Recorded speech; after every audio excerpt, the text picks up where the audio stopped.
हम लोगों ने एमएस वर्ड में फाइल मेन्यू के बारे में पढ़ा था। आज हम लोग होम मेन्यू के बारे में पढ़ते हैं। होम मेन्यू ऑफिस बटन के बाद दूसरी इम्पोर्टेंट मेन्यू है और इसमें ढेर सारे ऑप्शंस आते हैं जिन पे हम लोग नज़र डालते हैं। सबसे पहले क्लिपबोर्ड एरिया की बात करते हैं। क्लिपबोर्ड एरिया में कुछ ऑप्शन मिलते हैं जैसे कट, कॉपी, पेस्ट। इनका क्या काम होता है?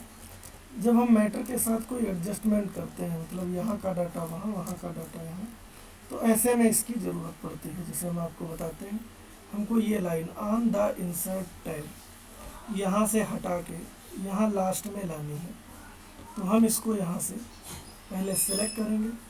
सेलेक्ट करके हम उसको बताएंगे कि कितना हिस्सा हमको चाहिए। इसके बाद हम इसे कट कर सकते हैं, या इसकी शॉर्टकट की आप देख पा रहे होंगे, Ctrl+X प्रेस करेंगे।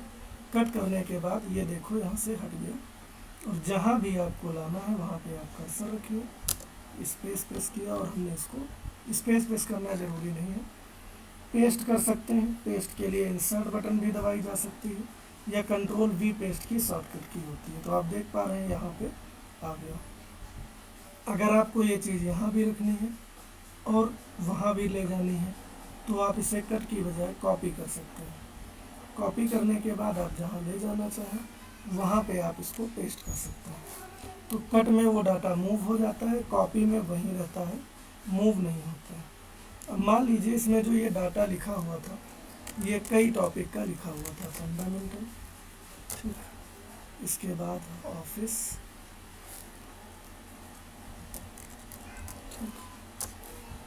इसके बाद टैली,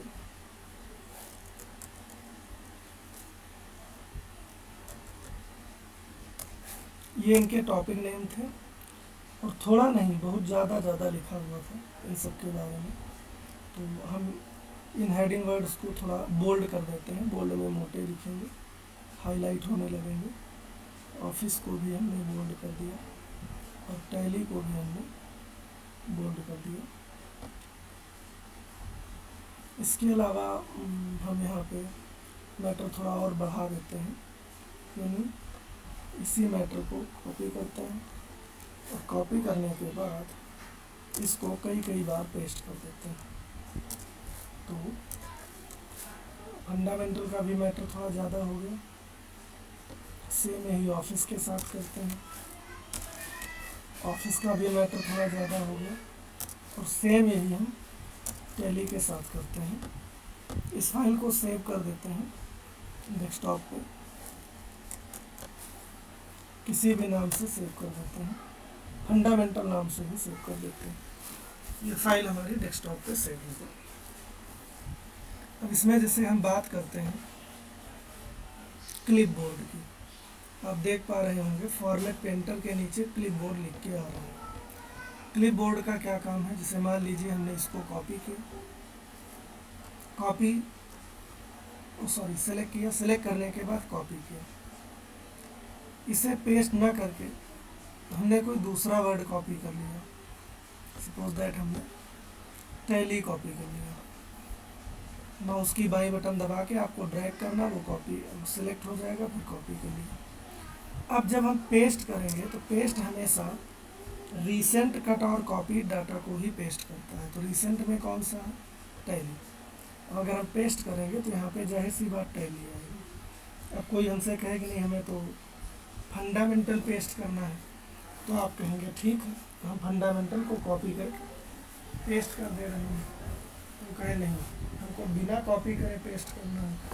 तो बिना कॉपी करे पेस्ट करना संभव नहीं है, क्योंकि ऐसे तो रिसेंट ही पेस्ट होगा। इसके लिए क्लिपबोर्ड ऑप्शन होता है। क्लिपबोर्ड में क्या होता है कि 24 स्टेप प्रीवियस, यानी 24 बार पहले तक का कट या कॉपी किया गया डाटा पेस्ट किया जा सकता है। लेकिन आप यहाँ देख पा रहे हैं कि यहाँ तो सिर्फ टैली ही आ रहा है, 24 बार पहले का आ ही नहीं रहा है। इसके लिए एक आपको सेटिंग करनी पड़ती है, क्योंकि जब हम वो कॉपी कर रहे थे तो क्लिपबोर्ड खुला नहीं था। तो यहाँ ऑप्शन में जाके लगा देते हैं कि collect without showing office clipboard. तो अगर हम इसको लगा देते हैं तो जब क्लिपबोर्ड नहीं भी खुला होगा तो भी हम जिन चीज़ों को कॉपी करेंगे वो उनको कलेक्ट करता रहेगा। जैसे मान लीजिए हमने अब ऑफिस कॉपी किए तो टैली के साथ साथ ऑफिस भी कलेक्ट हो गया। फिर हमने यहाँ पे लिख के भी आने लगा कितने कलेक्शन हो गए 2 ऑफ 24। इसके बाद हमने फंडामेंटल को भी कॉपी किया। अब कितने हो गए यहाँ पे लिख के आने लगा 3 ऑफ 24। तो यहाँ पे 3 कलेक्शन हमारे पास हो गए। इसके बाद अगर हम चाहें तो डायरेक्ट कंट्रोल भी कर दें तो सबसे लास्ट वाला पेस्ट होगा। अगर हमें पिछला वाला पेस्ट करना है तो इसके लिए हम किसमें जाएंगे, क्लिप बोर्ड में। यहाँ पे देखेंगे सारे जितने भी हमने कॉपी किए थे आ रहे थे, और हम जिस पे टिक करेंगे वो चीज़ यहाँ पे लिख जाएगी। तो ये बात आप समझ पाए होंगे जो हम कहना चाहते हैं। फिर बारी आती है फॉर्मेट पेंटर की। तो ये जो टूल होता है फॉर्मेटिंग को कॉपी करने के लिए होता है। जैसे हमने कोई मैटर को सेलेक्ट किया, सेलेक्ट करने के बाद हमने मैटर को बोल्ड किया, इटैलिक किया, कलर चेंज किया। अब हमको सेम फॉर्मेटिंग इस पैराग्राफ पे भी लगानी है। तो हम एक काम करें, इसका थोड़ा हिस्सा कॉपी करके फॉर्मेट पेंटर पे टिक कर दें। इसको जामन लेना भी कह सकते हैं। जैसे दही जमाने के लिए लोग थोड़ा सा जामन ले लेते हैं और बाकी दूध में डाल देते हैं, सेम हाल इसका भी है। और इसके बाद हमें जहाँ ले जाना है वहाँ पे पॉइंटर ले जाएंगे। तो यहाँ देखो ब्रश बन के आ रहा है। बाई बटन माउस की दबाते हुए आप जितना सेलेक्ट कर लेंगे और छोड़ते ही वो सारा डाटा उसी फॉर्मेट में कन्वर्ट हो जाएगा। तो ये जो काम होता है ये किसका होता है, फॉर्मेट पेंटर का। तो आप हमारी बात समझ पा रहे होंगे कि हम क्या कहना चाह रहे हैं।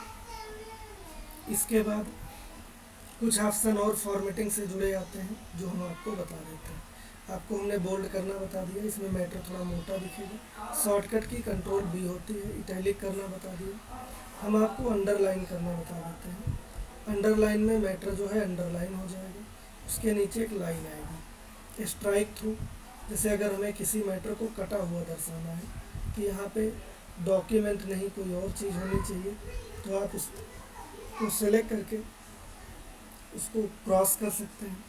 इसके अलावा अगर कोई चीज़ पावर में लिखनी है, ठीक, तो आप जिसको पावर में ले जाना है सेलेक्ट करें। इसके बाद चाहे एक्स स्क्वायर पे टिक कर दें, या इसकी शॉर्टकट की होती है control plus shift plus plus. आप देख पा रहे हैं कंट्रोल शिफ्ट के साथ प्लस दबा दें।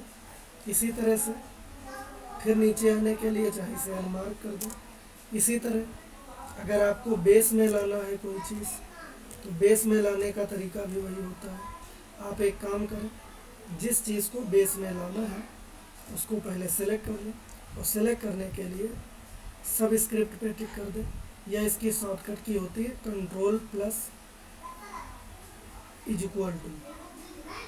ध्यान दें जिन बटन में 2 सिंबल होते हैं और शॉर्टकट की अगर ऊपर वाला सिंबल है तो उसे शिफ्ट के साथ लिखा जाता है। जैसे इज इक्वल टू और प्लस दोनों एक ही बटन में होते हैं। आप कीबोर्ड को गौर से देखें तो इज इक्वल टू और प्लस दोनों एक ही बटन में होते हैं। अब सुपर स्क्रिप्ट के लिए भी वही दबाना है, लेकिन ऊपर वाला सिंबल है तो कंट्रोल प्लस शिफ्ट के साथ वही बटन दबाना है। लेकिन सब स्क्रिप्ट की अगर बात करें तो सब स्क्रिप्ट में इज इक्वल टू नीचे वाला सिंबल होता है, तो भी वही बटन दबाना है, लेकिन इस बार शिफ्ट नहीं दबाना है, तो वो बेस में आ जाएगा। तो ये बात हमारी समझ पा रहे होंगे। हाँ, कोई भी फॉर्मेटिंग अप्लाई करने से पहले आपको मैटर बड़ा करना जरूरी है। हाँ, कुछ चीज़ें यहाँ पे पूछी जाती हैं।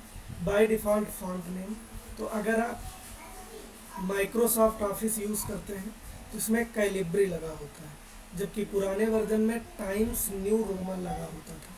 Times new Roman. Default size के बारे में अगर पूछा जाए तो 11 पॉइंट लगा होता है। ध्यान रहे 1 इंच में 72 पॉइंट होते हैं, तो बाय डिफ़ॉल्ट 11 पॉइंट लगा रहता है। जबकि पुराने वर्जन ऑफिस 2003 वगैरह में जब यहाँ default font times new Roman रहता था तो ये साइज 12 होता था। लिब्रे ऑफिस में डिफ़ॉल्ट फॉन्ट लिब्रे सेरिफ लगा रहता है और डिफ़ॉल्ट साइज जो है 12 लगा रहता है। आप यहाँ से साइज को मिनिमम 8 और मैक्सिमम 72 कर सकते हैं। अगर आपको बहुत ज़्यादा बड़ा या छोटा करना है तो उसके लिए देख पा रहे होंगे ये ऊपर की तरफ एरो ग्रो फॉन्ट, और इसकी शॉर्टकट की वे लिख के आ रही है कंट्रोल के साथ ग्रेटर देन वाली बटन आपको दबानी है, और कम करना है तो आप श्रिंक फॉन्ट कंट्रोल के साथ लेस देन वाली बटन आपको दबानी है। कंट्रोल के साथ ग्रेटर देन अगर आप दबाएंगे तो वो बड़ा होगा, लेकिन ध्यान दें ग्रेटर देन जो है ऊपर वाली सिंबल है, मतलब बटन में ऊपर होता है। तो आपको दरअसल डायरेक्ट कंट्रोल के साथ ग्रेटर देन वाली बटन नहीं दबानी है, बल्कि आपको control plus shift plus greater than वाला दबाना है। इसको बोलते हैं ग्रो फॉन्ट। क्या बोलते हैं? Grow font. इसमें फॉन्ट जो है बढ़ता है, कितना बढ़ता है? इंक्रीज अप टू 1638 पॉइंट, यानी इसको आप 1638 पॉइंट तक बढ़ा सकते हैं। और इसी तरह से एक शॉर्टकट की इसकी और भी यूज़ कर सकते हैं। कंट्रोल के साथ लार्ज ब्रैकेट क्लोज, ये नीचे होता है इसलिए आपको शिफ्ट दबाने की ज़रूरत नहीं है। और दूसरी होती है श्रिंक फॉन्ट, तो उसमें CTRL प्लस शिफ्ट, यानी CTRL के साथ शिफ्ट के साथ आपको लेस देन वाली बटन दबानी है। ठीक, कंट्रोल शिफ्ट फिर लेस देन, इसको बोलते हैं श्रिंक फॉन्ट। श्रिंक फॉन्ट की अगर हम बात करें तो इसमें क्या होता है?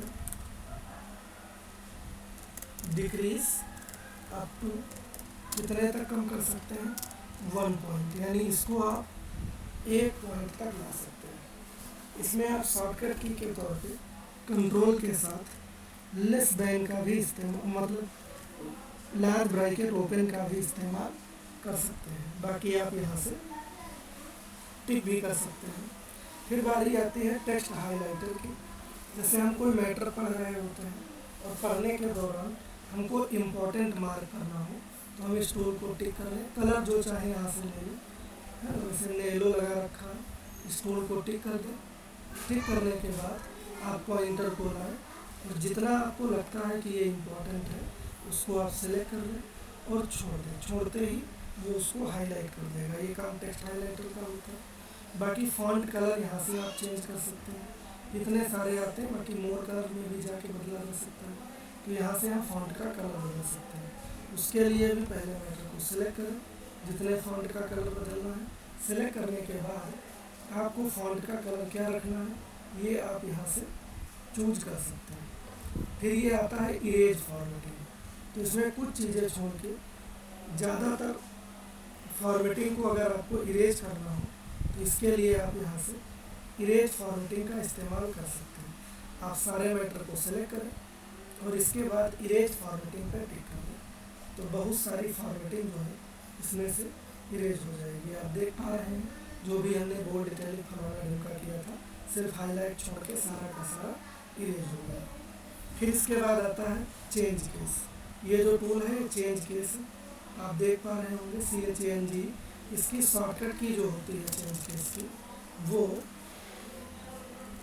Control CTRL plus shift plus F3 होती है।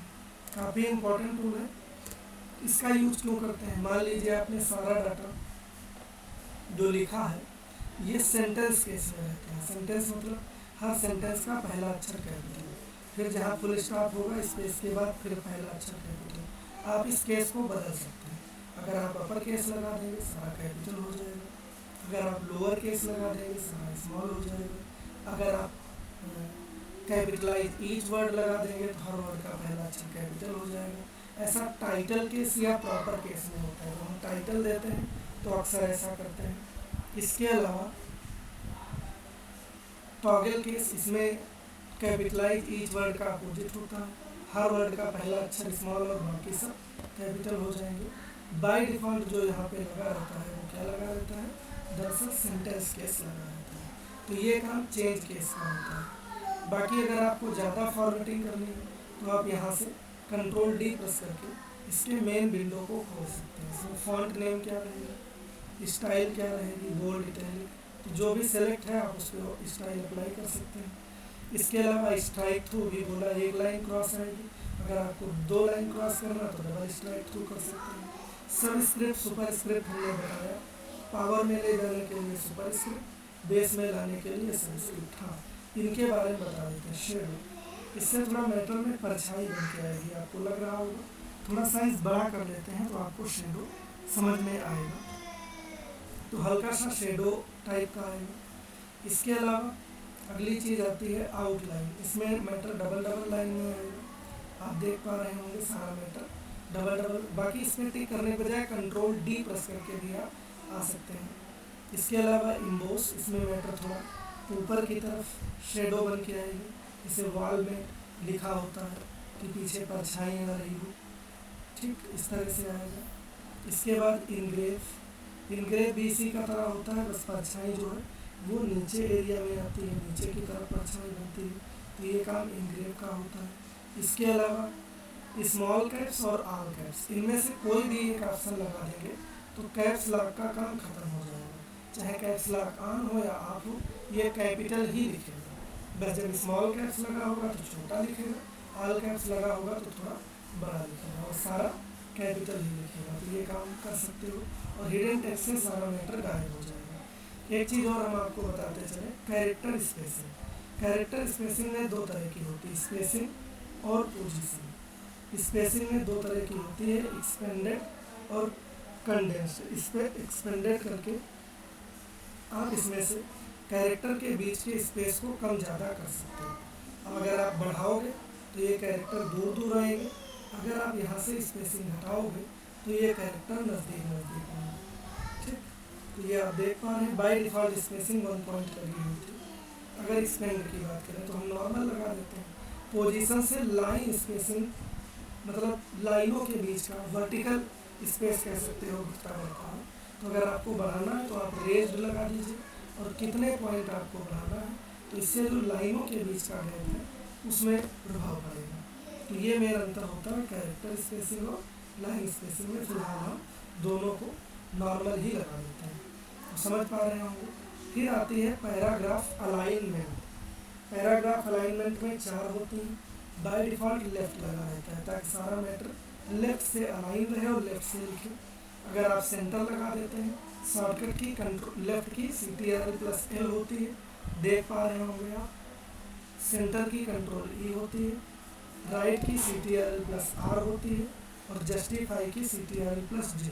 इसे बुक वगैरह में देखते होंगे कि दोनों साइड मैटर एकदम बराबर रहता है, इधर से भी बराबर और इधर से, तो ये काम जस्टिफाई का होता है। बाकी थ्योरी आप यहाँ नीचे align text to the left नीचे आ रही है, लिख सकते हैं। Align text to the centre, align text to the right, और जस्टिफाई में align text both the left and right margin, adding extra space between word as necessary. तो ये पूरी थ्योरी आप यहाँ से नोट कर सकते हैं। बाकी लाइन स्पेसिंग यहाँ से भी कम ज़्यादा की जा सकती है, जितनी आप चाहें उतनी लाइन स्पेसिंग आप यहाँ से कर सकते हैं। फिर बारी आती है आपकी बुलेट्स एंड नंबरिंग की। इसको लिस्ट बनाना भी कहते हैं। अगर आपने मैटर पहले से लिख रखा है, हम साइज थोड़ा छोटा कर देते हैं। मान लीजिए हमने मैटर पहले से लिख रखा है, सपोज 10 पॉइंट लिखते हैं। तो अगर आपने मैटर पहले से लिख रखा है, ये हमने लिख रखा, इसके बाद हम यहाँ से बुलेट्स या नंबरिंग लगाते हैं सारे मैटर को सेलेक्ट करके। तो जितने हमने पैराग्राफ लिखे हैं उन सब को बुलेट्स चाहेंगे तो बुलेट्स आप देख पा रहे होंगे हर पैराग्राफ के आगे।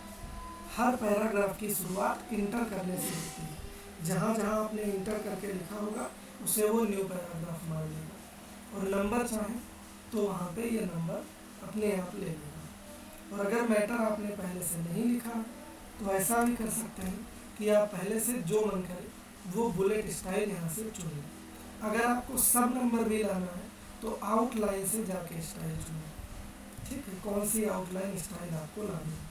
तो इसमें भी मेन नंबर ही आएगा, जैसे हमने यहाँ पे हेडिंग दी फंडामेंटल, ठीक। इसके बाद हम जितना मन करे उतनी थ्योरी लिखते रहें, जब तक हम इंटर नहीं प्रेस करेंगे अगला नंबर नहीं आएगा। जो ही हम इंटर करेंगे अपने आप आ जाएगा।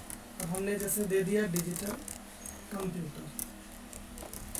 अब डिजिटल कंप्यूटर में हमें 4 सब पॉइंट देने हैं। तो सब पॉइंट देने के लिए आप यहीं से इंक्रीज इंडेंट कर सकते हैं।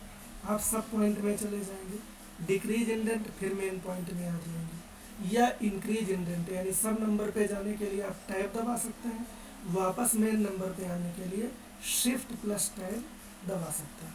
तो हमने जैसे इंक्रीज इंडेंट किया, इसके बाद हमने यहाँ पे दे दिया माइक्रो, फिर देखिए बी आ गया, फिर हमने दे दिया मिनी सी आ गया, फिर हमने दे दिया मेन फ्रेम।